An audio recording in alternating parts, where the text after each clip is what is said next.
ნევროზი ეს მენტალური და ემოციური დარღვევა, რომელიც ხასიათდება შფოთვითი, დეპრესიული და სხვა სახის შეგრძნებებით. სხვადასხვა ხელშემწყობ ფაქტორებთან ერთად ნევროზის ერთ-ერთი ძირითადი გამოწვევი მიზეზი გაგიკვირდება ძლიერი და ხანგრძლივი სტრესია.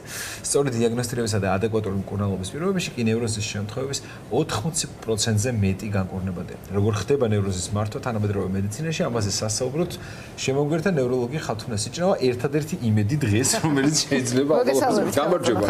თქვენ ფიქრობთ, რომ ეს ძალიან საყოველთაო თემაა ის? რასთან არის ეს დაკავშირებული? რატომ არის ასეთი გავრცელებული პრობლემა? პირველ რიგში მინდა გითხრათ, რომ აი ეს ტერმინი ნევროზი ცოტა მოძველებულია. და როგორია თანამედროვე? მის აღსანიშნავად, ამ მდგომარეობის აღსანიშნავად ფსიქიატრიაში და ფსიქონევროლოგიაში გამოიყენება ტერმინი სომატური დარღვევები. და მისი მთავარი ნაწილი ეს არის შფოთვითი აშლილობა. როგორ უნდა ამოვიცნოთ? ხშირად შფოთვითი აშლილობა იგივე არის ნევროზი? ხო და აი ეს მოდი განსაზღვროთ, იმიტომ რომ ხშირია გადაჭარბებული შეფასებაც, ხშირია შეიძლება პრობლემის არასათანადო აღქმაც, რასთან არის ეს კავშირში? რა არის ის პირველი ნიშნები, რაც მიგონიშნებს, რომ სპეციალისტთან უნდა მივიდეთ, იმიტომ რომ გვაქვს საქმე სომატურ აშლილობასთან?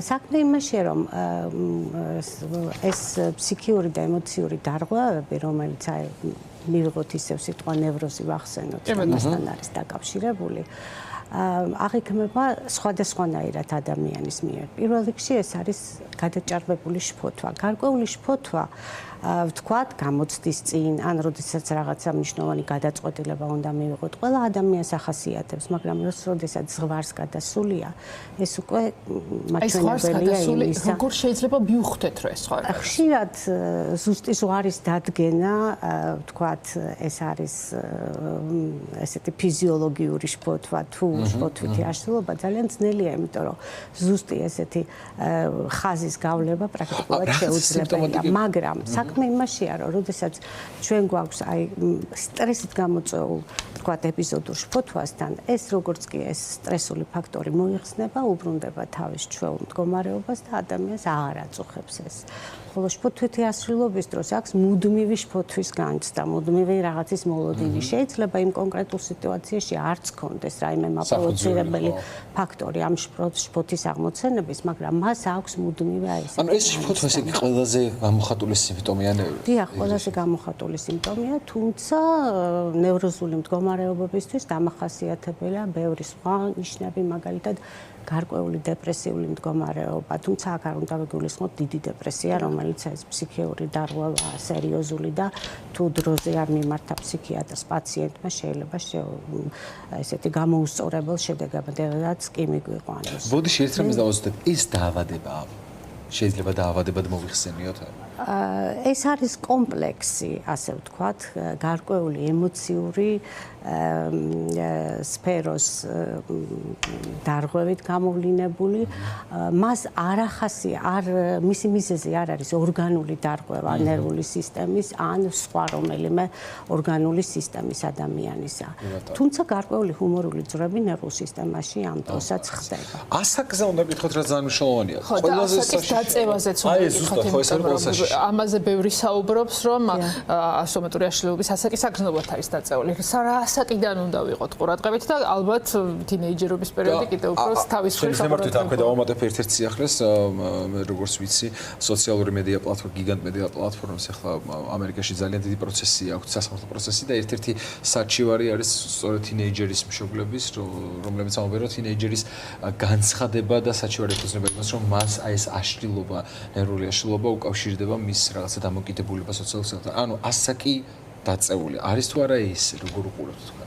დიახ, საერთოდ ლიტერატურული მონაცემებით ყველაზე უფრო ხშირად ეს ნევროზული სიტუაციები გვხვდება, ასე ვთქვათ, ყველაზე უფრო ესეთი აქტიურ ასაკში ადამიანისა, ეს არის 25-დან 45 წლამდე დაახლოებით. თუმცა, როგორც თქვენ აღნიშნეთ, ეს ნევროზული გამოვლინებების ასაკი მნიშვნელოვნად დაიწია ბოლო პერიოდში.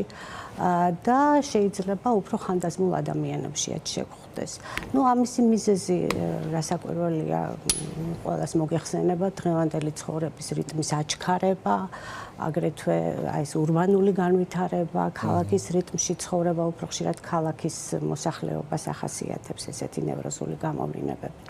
ესეთი დაძაბული სამუშაო გრაფიკი, გარკვეული ეკონომიური პრობლემები, ოჯახში წარმოშობილი პრობლემები, ბავშვობის ასაკში მიღებული გარკვეული ტრაუმები, ეს ყველაფერი განაპირობებს. ამ ყველაფრის გათვალისწინებით ასაკზე ვისაუბრებთ, მაგრამ სქესი თუ აქვს და რომელი სქესის მიმართ უფრო მეტად მძაფრია ეს? ხალები უფრო მოწყვეტი არიან, ვიდრე მამაკაცები, ეს ცნობილი ფაქტია. მე ვფიქრობ, ამაში გარკვეული როლი მიუძღვის თვითონ ქალის უფრო ემოციურ არსებობას და ეს დედობრივი ინსტინქტი, რომელიც განაპირობებს კიდევ მის ბევრ მოვალეობას, ასე ვთქვათ და მე ერთ რამაზე მინდა კითხოთ ამ ტიპებზე, ნევროზის ტიპებზე. საინტერესო რა არის ისიც რომ ეხლა თქვენ რო მე ეხლა დავიწყებ იქით თქვენ რო თქვით რომ შფოთვითი აშლილობა მაგალითად იგივე ნევროზია.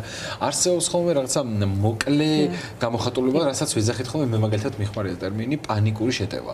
როცა იუცებ არსაიდან მოსული ესე ცნობიერად, თორე ქვე ცნობიერად რა თქმა უნდა მაგას საფუძველი იქნება. არის თუ არა ეს ერთ-ერთი ტიპი და გამოხატულება ნევროზის? კი, შეიძლება იყოს ესეც ერთ-ერთი ტიპი და გამოხატულება ნევროზისა, თუ უფრო შორტ წასულ შემთხვევასთან არა გვაქვს საქმე. ამ დროს გარკვეული ვეგეტატიური დარღვევები, წნევის მატება, თქვათ გულის აჩქარება, აი ამითი არის თანხლებული ესეთი მდგომარეობა და ადამიანს უჭირს თვითონ გაუმკლავდეს ამ სიტუაციას. კი ბატონო. ყველაზე მთავარი ალბათ ის არის, რომ პირველი ნაბიჯები სწორად უნდა გადავდგათ და არ უნდა გამოგრჩეს რაღაც მნიშვნელოვანი ნიშნები, რის შემდეგაც პრობლემა გაღრმავდება. რამდენად ახასიათებს ეს გაღრმავება და რამდენად მნიშვნელოვანია საწყის ეტაპზევე მოხდეს რეაგირება და მიმართვიანობა სპეციალისტთან. ძალიან მნიშვნელოვანია და განსაზღვრელია. ადამიანმა ასეთი ჩივილების გაჩენისთანავე სასურველია რომ მიმართოს ექიმს. აქ ორი მომენტია გასათვალისწინებელი. ერთი ის არის, რომ შეიძლება ასეთი ჩივილების უკან მართლაც ორგანული დაზიანება იყოს ნერვული სისტემის ან რომელიმე სომატური ორგანოსი. მაგრამ მეორე კიდევ მომენტი არის ის, რომ შეიძლება ესეთი ფსიქიური აშლილობა, მნიშვნელოვანი ფსიქიური აშლილობების დებიუტი იყოს და პრედიქტორი იყოს ეს ჩივილები აი ესეთი დარღვევის. და კიდევ იმიტომ უნდა მიმართოს ექიმს აუცილებლად, რომ არ შეიძლება თუნდაც ნევროზული სიტუაციების ასეთი თვითმკურნალობა, იმიტომ რომ ზოგჯერ შეიძლება, თქვათ, აი დამამშვიდებლების ხანგრძლივმა გამოყენებამ ეს ხშირად ხდება ხოლმე. არა მარტო დამამშვიდებლების, არამედ ანტიდეპრესანტების ესე თვითდანიშნა ამ ხანაში. ეს უარეს შედეგს გამოიწვევს, ეს არის ალბათ ხაზგასმული. დამამშვიდებლების ხანგრძლივმა მიღებამ შეიძლება დეპრესიული ფონი არ ქონდეს ადამიანს, მაგრამ აღმოაჩენოს. ან და ვთქვათ, ანტიდეპრესანტის ესე დანიშნულების გარეშე მიღებამ, ხანგრძლივმა მიღებამ შეიძლება პიროვნული ცვლილებებიც კი გამოიწვიოს. ნიშნულოვანია ვიცოდეთ რახან მოძველებული ტერმინი ვთქვით და ესე იგი ახლებული ტერმინოლოგია შემოვიდა, ესე იგი არსებობს მოძველებული მეთოდები და არსებობს ახლებული მეთოდები. დღეს მედიცინა როგორ უყურებს ნევროლოგიას თქვენს შემთხვევაში რა შესაძლებლობებთან გვაქვს საქმე და გვაქვს თუ არა საფუძველი იმის რომ ვიყოთ მშვიდად თუ ამ პრობლემასთან? დიახ, და ნიუ ჰოსპიტალზე გკითხავთ, ანუ დიაგნოსტირების როგორ იწყება? ხო, პირველი არის დიაგნოსტირება, შემდეგ უკვე მკურნალობის ეტაპი, ამ კუთხით რას თავაზობს პაციენტებს ჰოსპიტალი? დიახ, ნუ მკურნალობის მეთოდები პირველ რიგში უნდა ვთქვათ, რომ არის კომპლექსური მკურნალობა აუცილებლად. მასში მონაწილეობა უნდა მიიღოს როგორც ფსიქოთერაპევტმა, ასევე გარკვეულ დონეზე ნევროლოგმა, შეიძლება ფსიქიატრის ჩათვლაც დაგჭირდეს ასეთი მდგომარეობის მკურნალობის დროს.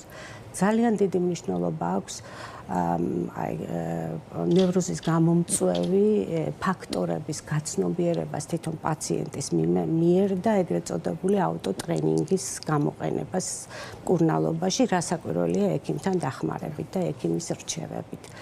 ამის გარდა გამოიყენება მედიკამენტური მკურნალობა, რასაკვირველია, რომელსაც სპეციალისტი უნიშნავს, დამამშვიდებლები, ტრანკვილიზატორები, ზოგჯერ ანტიფსიქოტური მკურნალობაც.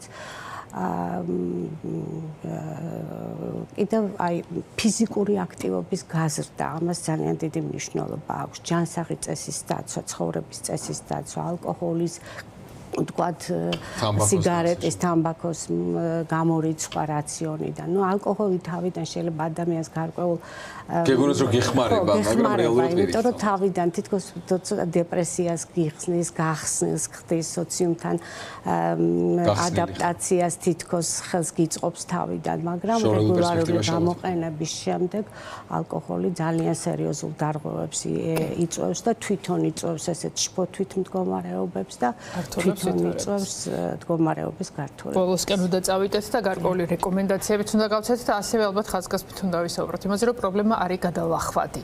თუ ეს დადგება, არის შესაძლებლობა, რომ სათანადო მკურნალობის შემთხვევაში დაიძლიოს და უკვალოდ წავიდეს და აღარ იყოს შემოფერხებელი სრულფასოვანი ცხოვრების წესის. რასაკვირველია, დროული მიმართვა ექიმთან. და რეკომენდაციებით დავასრულოთ, რომ არ მივიდეთ პრობლემამდე, იგივე ალბათ ცხოვრების ჯანსაღი წესი აქაც ერთ-ერთი წამყვანი იქნება ამ რეკომენდაციებში. რასაკვირველია. ძალიან დიდი მადლობა ხალხო. მადლობა, დიდი დაგემშვიდობა. გისურვებთ ნაკლებ პაციენტს, გისურვებთ რომ ეს პრობლემა აღარ იყოს საყოველთაო. ამით დაგემშვიდობებით.